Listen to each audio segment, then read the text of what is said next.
This morning, I got screamed at over a sign, not because it was illegal, ugly, or offensive, but because it told people exactly what they didn't want to hear.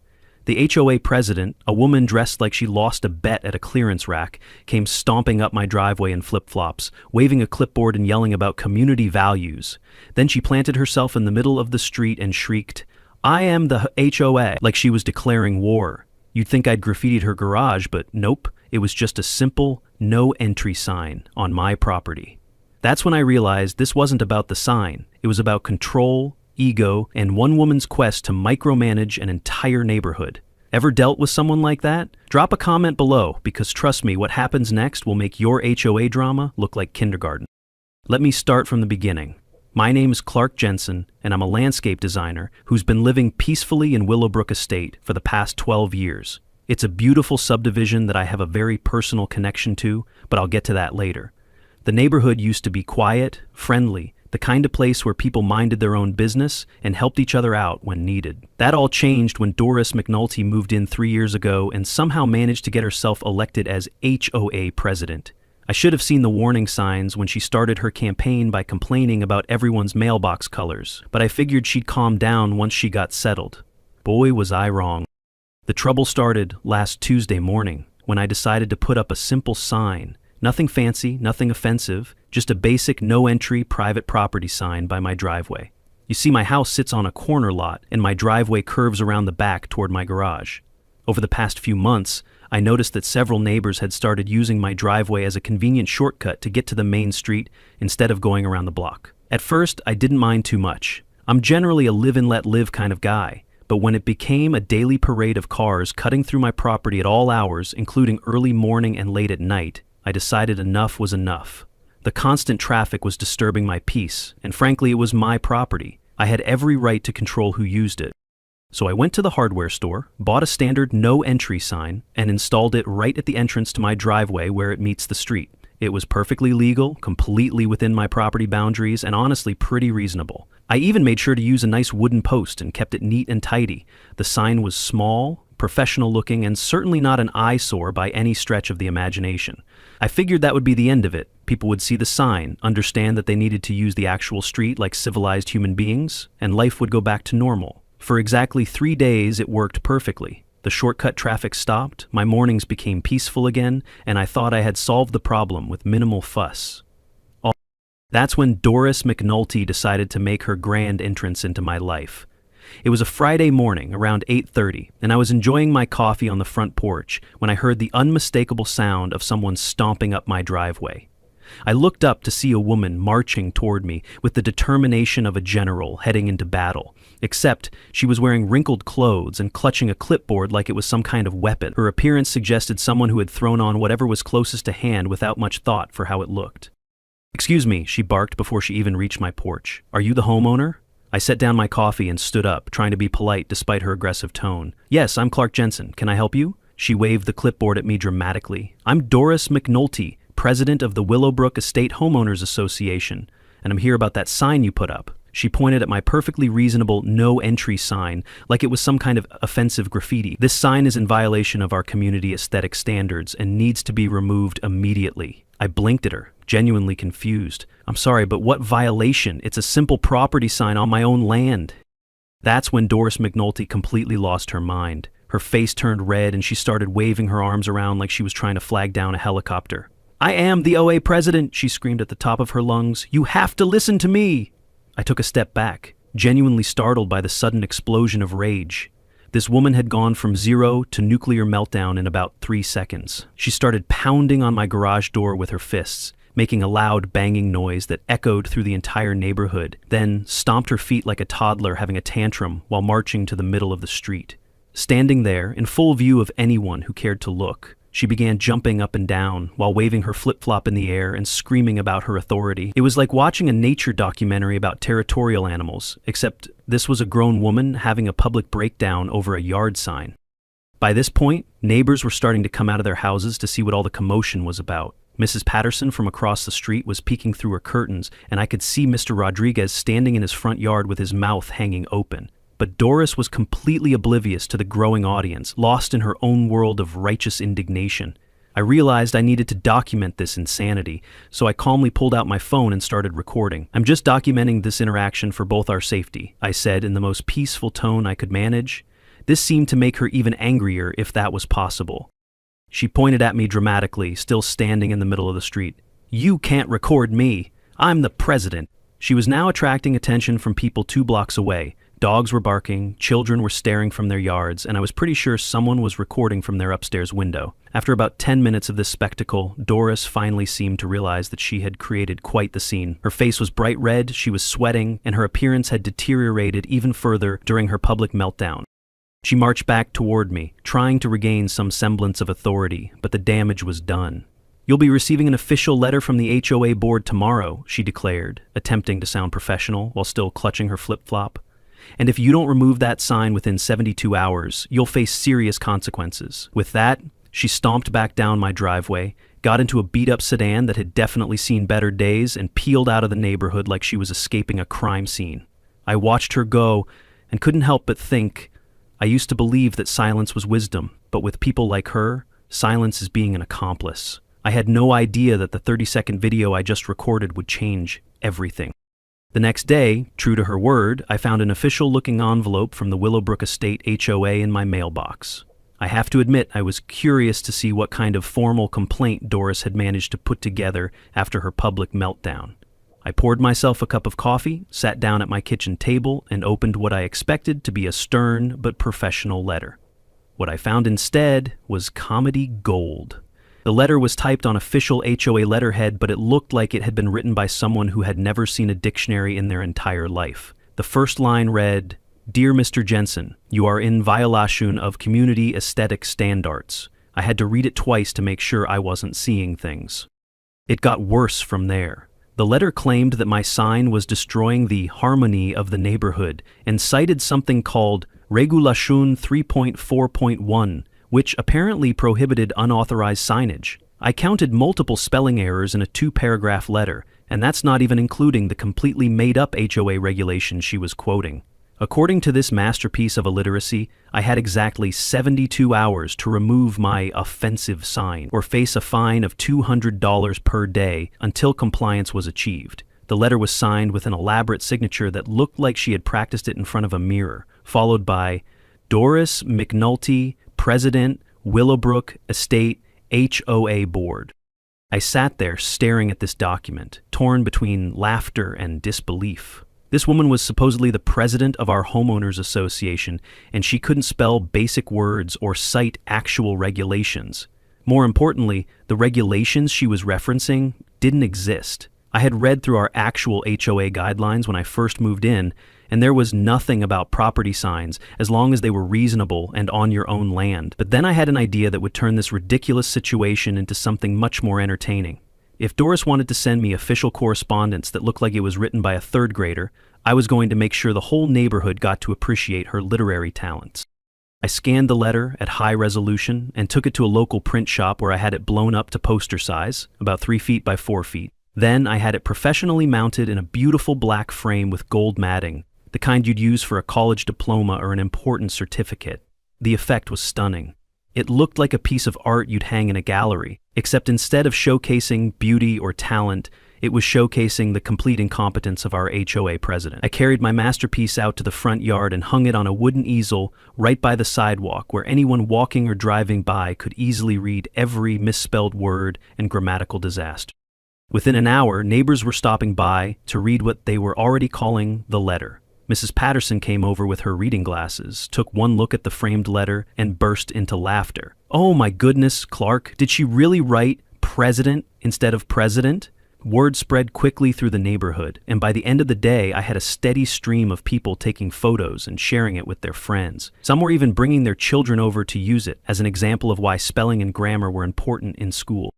But I wasn't done yet. That evening, I set up my phone and did a live stream that I titled HOA Letter Art Exhibition, a Study in Creative Spelling. I stood next to my framed masterpiece and read the entire letter out loud, pausing to appreciate each creative spelling choice and imaginary regulation. "Ladies and gentlemen," I said to my growing audience, "I present to you an official communication from our HOA leadership. Notice the innovative approach to the word aesthetic, spelled here as aesthetic. Also, observe the creative interpretation of regulation, transformed into regulation.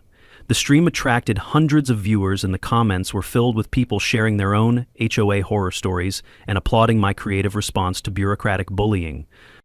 The next morning, I discovered that Doris had driven by sometime during the night and seen her letter displayed in all its glory. I knew this because she had apparently tried to tear it down, but since it was securely mounted and on my property, she couldn't actually do anything about it. Instead, she had left tire marks in my grass where she had pulled up too close to the curb in her anger. Around 10 in the morning, my phone rang. "This is Doris McNulty," came the furious voice on the other end. "You need to take that display down, immediately. It's harassment and defamation." I couldn't help but smile. "Doris, I'm just sharing your official correspondence with the community. If you're embarrassed by what you wrote, maybe you should have proofread it before sending it." "You think you're so smart," she snarled. "Well, I've been collecting evidence on you, and you're going to regret messing with me." The line went dead, and I realized that this was far from over. Frank Mulligan, a retired electrician who lived 2 streets over and served on the HOA board, stopped by that afternoon. He looked around nervously before speaking quietly. "Clark, I need to tell you something. Doris has been doing this same thing to other families over the past year. She picks someone, finds some excuse to harass them, and then makes their lives miserable until they either give in or move away." He paused, looking at the framed letter. "But I think you might be the first person to fight back this creatively. I've been collecting documentation of her behavior, and if you're willing to take this further, I'll help you." As Frank walked away, I realized that this wasn't just about my sign anymore. This was about a pattern of abuse and bullying that had been going on for far too long. Doris McNulty had picked the wrong person to mess with, and she was about to learn that some fights are worth having. But when I opened my old design files that night, I found something that would make Doris pay big time. That evening, I decided to do some research into the actual HOA regulations and property boundaries to make sure I understood exactly what my rights were. I pulled out a box of old files from my closet, documents I hadn't looked at in years but had kept for sentimental reasons. As I sorted through contracts, permits, and various paperwork, I found a folder that made me smile. It was labeled Willowbrook Estate Design Project and contained blueprints, planning documents, and correspondence from 15 years ago when this entire subdivision was just an empty field with big dreams. You see, what Doris McNulty didn't know, what none of my neighbors knew, was that I had a very personal connection to this place. 15 years ago, fresh out of college with a degree in landscape design, I had been hired by Brookstone Development Company to create the layout for what would become Willowbrook Estate. I designed every street, every curve, every common area, and every drainage system in this neighborhood. I planned where the streetlights would go, how the sidewalks would flow, and even which types of trees would be planted in the median strips. This wasn't just my home, it was my creation, my masterpiece, and I knew every inch of it better than anyone else who lived here. As I spread the original blueprints across my dining room table, memories came flooding back. I remembered the late nights spent perfecting the traffic flow, the careful consideration of sight lines and privacy, the environmental impact studies, and the countless revisions to make sure every detail was perfect. But as I studied the plans more carefully, I noticed something that made me grin. There, clearly marked on the original survey, was a small triangular piece of land between my lot and the Hendersons' lot that I had deliberately left in a legal gray area. It was technically part of the subdivision, but it wasn't assigned to any specific homeowner, and more importantly, it wasn't under HOA. I had included this little no-man's land intentionally, partly as a buffer zone, and partly because I had a suspicion that someday someone might need a place where the HOA couldn't exercise authority. Call it insurance, call it foresight, or call it a young designer's rebellious streak, but I had created a zone of freedom right in the heart of this controlled community. The area was only about 10 feet by 15 feet, but it was perfectly positioned and completely outside of any HOA control. According to the original development agreement, which I still had copies of, this space was designated as common area, unregulated, which meant it belonged to the community but wasn't subject to architectural or aesthetic controls. The next morning, I called Rachel Green, a neighbor who lived 3 blocks over and had her own history of fighting HOA overreach. Rachel had successfully challenged the HOA 2 years ago when they tried to fine her for planting native wildflowers instead of approved grass, and she had become something of a local expert on HOA law through necessity rather than choice. "Rachel," I said when she answered the phone, I need to run something by you. Hypothetically speaking, if there was a piece of land in the neighborhood that wasn't subject to HOA authority, what could someone do with it? There was a pause, and then Rachel's voice took on an interested tone. That's an oddly specific hypothetical question, Clark. Are you telling me you found a loophole? An hour later, Rachel was sitting at my dining room table, studying the blueprints with the intensity of a detective examining evidence. She had brought her own copies of the HOA bylaws, the original development agreements, and a folder full of notes from her previous legal research. "This is incredible," she said, pointing to the triangular area on the map. "If this zone really is outside HOA jurisdiction, and if the boundaries are clearly established, then you could put pretty much anything there, as long as it doesn't violate city ordinances." She looked up at me with growing excitement. "Clark, do you realize what this means? You could put up signs, displays, even temporary structures, and there's nothing the HOA could do about it?" "That's exactly what I was thinking," I replied, unable to keep the smile off my face. "But here's the thing, Rachel. I didn't just find this zone on the blueprints. I designed it. 15 years ago, I created this entire subdivision from scratch, including that little area of freedom." Rachel's eyes widened as the full implications hit her. "You mean you're not just some random homeowner fighting back against HOA tyranny? You're the person who built this place." I nodded, feeling a deep satisfaction as the pieces of my plan began to come together. "And tomorrow, Doris McNulty is going to discover that her reign of terror has some very specific geographical limitations." That afternoon, I took a walk around the neighborhood, ostensibly getting some exercise, but actually surveying my creation with fresh eyes. I walked past the playground that I had positioned to catch the best afternoon light, around the curve of Maple Street that I had designed to slow down traffic naturally, and through the common areas where the trees I had selected were now mature and beautiful. This place was part of me, and seeing it thriving, seeing families enjoying the spaces I had created, filled me with pride. But knowing that someone like Doris was trying to abuse her authority and make people's lives miserable in my neighborhood, that was something I simply couldn't tolerate. As the sun set, I stood in the little triangular zone, measuring its exact dimensions and planning my next move. This small piece of land was about to become the stage for a very public demonstration of what happens when petty tyrants meet their match. I had been patient, I had been reasonable, and I had tried to resolve this conflict quietly, but Doris had made it clear that she preferred drama and confrontation. Tomorrow, Doris would wake up to something that would drive her even crazier than the first sign. The next morning, I was up early, full of energy and anticipation for what I was about to unleash. I had spent the previous evening preparing a series of signs, each one carefully designed to be informative, perfectly legal, and absolutely guaranteed to drive Doris McNulty out of her mind. My first creation was a beautiful wooden sign with professional lettering that read, "Neighborhood Behavior Observation Area, please conduct yourself with dignity and respect." I installed it right in the center of my special zone, making sure it was clearly visible from the street, but positioned so that anyone driving by would have to slow down to read the full message. By 8 in the morning, I was sitting on my front porch with my coffee, watching the neighborhood wake up and waiting for the inevitable reaction. It didn't take long. Around 8:30, I heard the familiar sound of flip-flops slapping against pavement at high speed, and sure enough, here came Doris McNulty, marching toward my house, with even more determination than before. She stopped dead in her tracks when she saw the new sign, and I watched her face go through a fascinating series of expressions: confusion, recognition, anger, and then absolute fury. She stormed over to the sign and started examining it from every angle, clearly looking for some violation she could cite. "What is this?" she demanded, pointing at my beautiful handiwork. "This wasn't here yesterday." I took a leisurely sip of my coffee and smiled pleasantly. "Good morning, Doris. That's my new neighborhood awareness sign. It's designed to encourage positive community behavior." Her face was already turning red, which was impressive considering she'd only been awake for about an hour. "You can't just put up signs wherever you want. This is still part of the HOA jurisdiction." I shook my head gently. "Actually, if you check the original subdivision plat, which I have copies of, you'll find that particular area is designated as unregulated common space. The HOA has no authority there."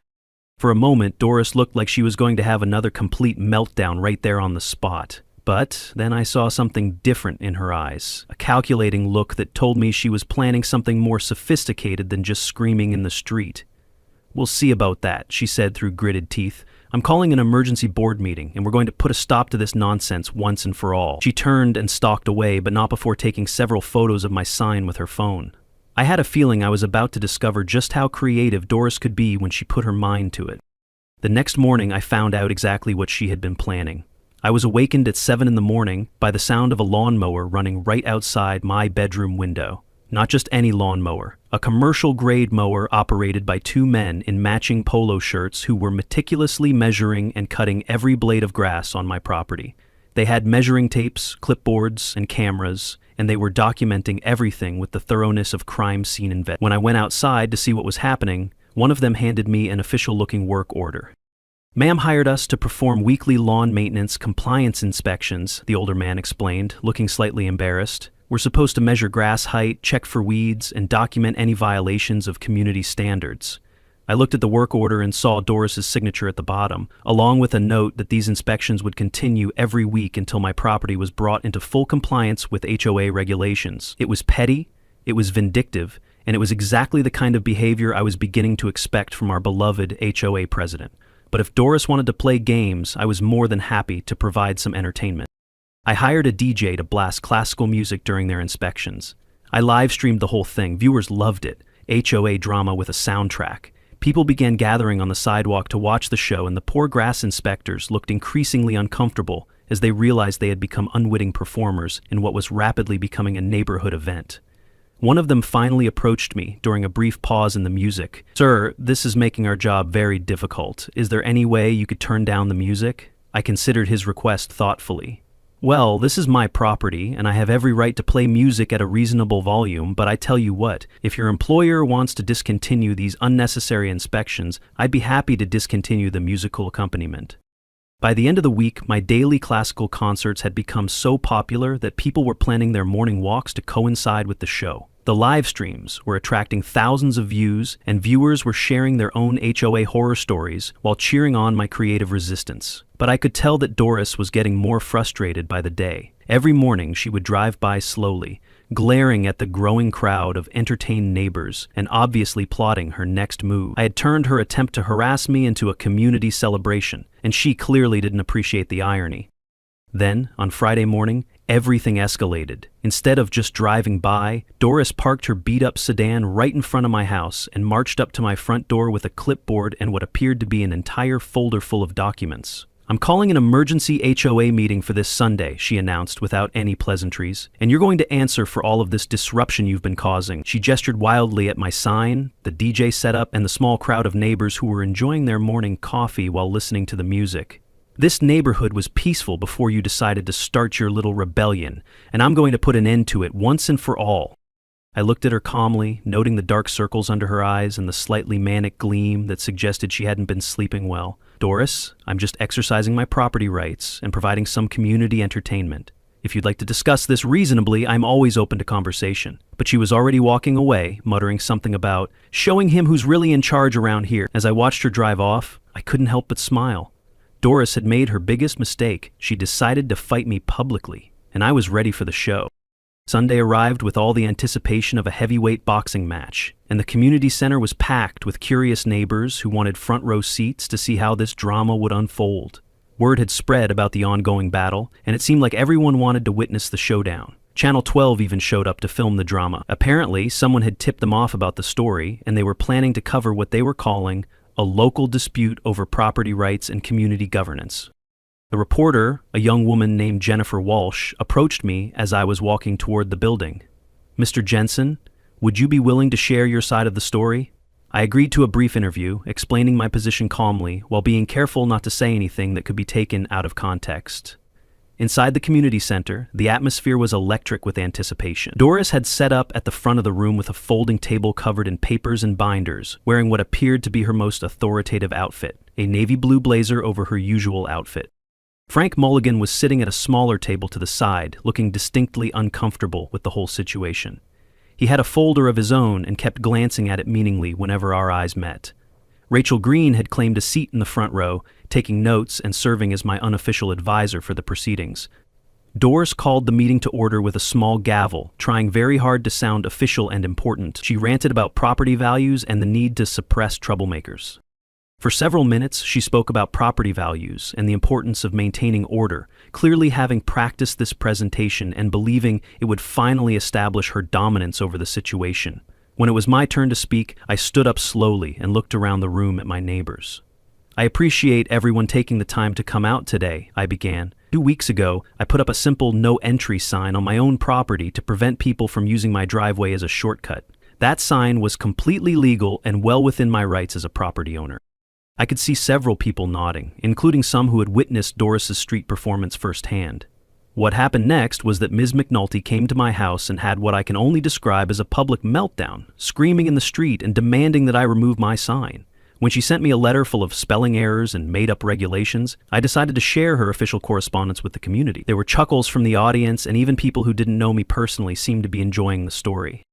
"But here's what Miss McNulty doesn't know," I said, deciding it was time to start revealing my hand. "I have a very special connection to this neighborhood."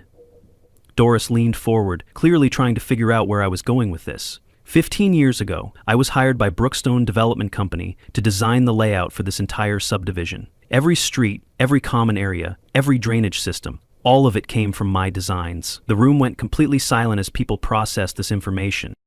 Doris's face went from red to pale in about 3 seconds. "That's impossible," she stammered. "You're just making that up." But Frank Mulligan was already standing up with his folder. "Actually, Doris, I think we need to hear more about this. Mr. Jensen, do you have documentation to support what you're saying?" I smiled and pulled out my own folder. I have the original blueprints, signed contracts, and correspondence from the development company. As I spread the blueprints across the table, people craned their necks to get a better look. The documents clearly showed my signature from 15 years ago, along with detailed plans that matched exactly with the neighborhood we were sitting in. This is why I know that the triangular area where I placed my community sign is outside of HOA jurisdiction. I designed it that way intentionally as an unregulated common space. Jennifer Walsh was filming everything, trying to contain her excitement at stumbling onto a much bigger story than she had expected. Frank Mulligan wasn't finished. "Since we're talking about documentation," he said, opening his folder, "I think there are some other things the community should know about how this HOA has been operating." He pulled out a stack of papers and looked directly at Doris. "I've been keeping records of irregular procedures, unauthorized fines, and complaints from multiple families about harassment and intimidation." He held up documents showing that Doris had changed HOA regulations without proper board votes and had been enforcing rules that didn't actually exist in the bylaws. The crowd was now completely captivated, and several people were taking notes or recording with their phones. Doris tried to interrupt, but Frank continued presenting evidence of families who had been fined for violations that weren't actually violations, and threatened for activities that were completely within their rights as homeowners. At this point, Doris finally found her voice again, but it came out as more of a screech than actual words. "You don't understand the complexities of managing a community like this," she shouted. "Sometimes decisions have to be made quickly to preserve property values and maintain standards." She was gesturing wildly again, and I could see that familiar manic gleam returning to her eyes. "I am the president of this board, and I have the authority to interpret regulations as I see fit." Jennifer Walsh chose that moment to step forward with her microphone. "Ms. McNulty, as the HOA president, how do you respond to the allegations that you've been enforcing non-existent regulations?" Doris looked at the camera like a deer caught in headlights, and instead of giving a reasonable response, she pointed at the camera and shouted, "I am the HOA. I have the authority. These people don't understand how important my job is." The room erupted in murmurs and whispers as people realized they had just witnessed their HOA president having a complete breakdown on live television. Frank looked mortified, Rachel was scribbling notes furiously, and I found myself feeling almost sorry for Doris as I watched her destroy any remaining credibility she might have had. The meeting was rapidly spinning out of Doris's control, and I could see her beginning to panic, but she wasn't finished yet. Her final desperate move would force me to play my ultimate card. The aftermath of the disastrous HOA meeting spread through our community like wildfire, and by Monday morning, the video of Doris screaming, "I am the HOA!" at a news camera had been viewed thousands of times online. But instead of backing down and admitting defeat, Doris seemed to interpret the attention as validation of her authority. She spent the next few days calling neighbors, sending emails, and apparently consulting with someone she claimed was a lawyer, though I had my doubts about the quality of legal advice she was receiving. On Wednesday morning, I received a hand-delivered letter that was even more elaborate than her first literary masterpiece. This one was printed on official-looking letterhead that she had apparently created herself, complete with an official-sounding title, Final Notice of Community Compliance and Legal Action. The letter informed me that I had 24 hours to remove all signs, cease all public demonstrations, and submit a written apology to the HOA board for my disruptive behavior. If I failed to comply, she was threatening to sue me for harassment, defamation, and something called community disruption damages in the amount of $10,000. The letter also contained a new and particularly vindictive twist. Doris was claiming that she had the authority to ban me from using any common areas in the subdivision, including sidewalks, the community center, and even the public mailbox area. According to her interpretation of HOA powers, I would essentially be under house arrest until I submitted to her demands. It was such an absurd overreach of authority that I actually laughed out loud when I read it, but I also realized that Doris had finally pushed things far enough that it was time to end this conflict once and for all. That evening, I made several phone calls to arrange what I was privately calling the final presentation. I contacted Jennifer Walsh at Channel 12 and told her that I had some significant new information about the HOA story that she might find interesting. I called Frank Mulligan and asked if he would be willing to support a motion for an emergency board meeting to address what I was calling serious governance issues. And I spent several hours organizing my documentation and preparing what I hoped would be the definitive resolution to this entire mess. The emergency meeting was scheduled for Saturday afternoon, and once again the community center was packed with curious neighbors. This time, however, the atmosphere was different.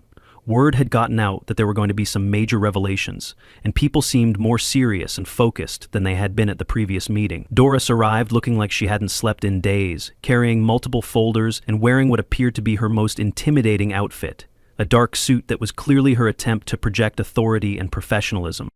Frank Mulligan called the meeting to order, explaining that several board members had requested an emergency session to address ongoing governance concerns and community disruption. Doris immediately stood up and launched into what sounded like a prepared speech about the importance of maintaining order and respecting authority in residential communities. She spoke for several minutes about property values, community standards, and the dangers of allowing troublemakers to undermine legitimate leadership. It was clear that she had been practicing this presentation and believed it would finally establish her dominance over the situation. When she finished, Frank looked at me and nodded. "Mr. Jensen, you requested time to address the board and the community. The floor is yours." I stood up slowly, looked around the room at the faces of my neighbors, and took a deep breath. It was time to put all my cards on the table. Thank you, Frank. Before I begin, I want to make sure everyone understands the full context of what's been happening here. I walked to the front of the room and began spreading out the blueprints and documents I had brought with me. 2 weeks ago, this conflict started when I put up a simple sign on my property and Mr. McNulty demanded that I remove it. Since then, she has sent threatening letters, hired people to harass me, and made increasingly wild claims about her authority as HOA president. I paused and looked directly at Doris. But what she doesn't understand is that she's been trying to intimidate someone who knows this community better than anyone else in this room. I held up the original development contract with my signature clearly visible. My name is Clark Jensen, and 15 years ago I designed this entire subdivision from the ground up. The room went completely silent as people absorbed this information. Doris's face went through a series of expressions, confusion, disbelief, and then dawning horror as she realized the implications of what I had just revealed. Every street you drive on, every common area you enjoy, every detail of this neighborhood's layout came from my plans, I continued. I know exactly where every property line is, what areas are under HOA jurisdiction, and what spaces were deliberately left unregulated. I pointed to the blueprints. This triangular area where I placed my community sign, I designed it specifically to be outside HOA control. It's clearly marked on these original plans as common area, unregulated. Ms. McNulty has been demanding that I remove signs from an area where the HOA has no authority whatsoever. I could see several people nodding as they looked at the detailed plans and compared them to their memory of the actual neighborhood layout. But that's not the most important thing I need to share with you today, I said, turning to face Doris directly. Frank Mulligan has been documenting serious violations of HOA governance procedures, but I've discovered something even more concerning. I pulled out another set of documents. Last year, when Ms. McNulty claimed to update our landscaping regulations, she didn't just skip the required board vote, she actually forged signatures on the approval documents. The accusation hung in the air like a bomb waiting to explode. Doris started to speak, but Frank was already pulling out his own documentation. "I have copies of the original signature cards from when board members were elected," he said grimly, "and I have copies of the documents approving the new regulations. The signatures don't match." He held up 2 sets of papers side by side. Amy's signatures were clearly forged, which means the regulation changes were never legally approved, and any fines collected under those fake rules were essentially theft. Doris finally found her voice, but it came out as a high-pitched shriek. "You can't prove that! Those are legal documents! I am the president of this board!" But her protest sounded desperate and unconvincing, especially when Frank pulled out even more evidence. "I also have records showing that you collected over $3,000 in fines based on these forged regulations," he said, "and none of that money was properly reported to the board or deposited in HOA accounts." The crowd was now buzzing, with shocked whispers and angry murmurs. People were realizing that they hadn't just been dealing with an overzealous HOA president, but with someone who had been systematically abusing her position and possibly stealing from the community. Jennifer Walsh was recording everything, and I could see that she was barely able to contain her excitement at witnessing what was turning into a major scandal. As the accusations piled up, Doris seemed to shrink into herself. The confident, aggressive woman who had been terrorizing the neighborhood was collapsing under the weight of her own misconduct. Frank Mulligan called for order and announced that the board would be voting on several immediate measures. Doris McNulty would be removed as HOA president effective immediately. All fines collected under forged regulations would be refunded to homeowners, and the matter would be referred to local authorities for potential criminal investigation. The vote was unanimous among the remaining board members, and the room erupted in applause. Doris sat frozen in her chair for several long moments, as if she couldn't quite process what had just happened. When she finally stood up, she looked around the room one last time with a mixture of defiance and defeat. "You'll all regret this," she said quietly. "This neighborhood is going to fall apart without proper leadership." Then she gathered her papers, walked out of the community center, and disappeared into the parking lot. 3 days later, I watched from my front porch as a moving truck pulled up to Doris's house. She had apparently decided that staying in Willowbrook Estate was no longer an option. The Willowbrook Estate HOA is now run by Frank Mulligan and a board of neighbors who understand that their job is to serve the community, not rule it. Sometimes the best revenge is simply building something so good that it can't be torn down by petty tyrants with fake authority.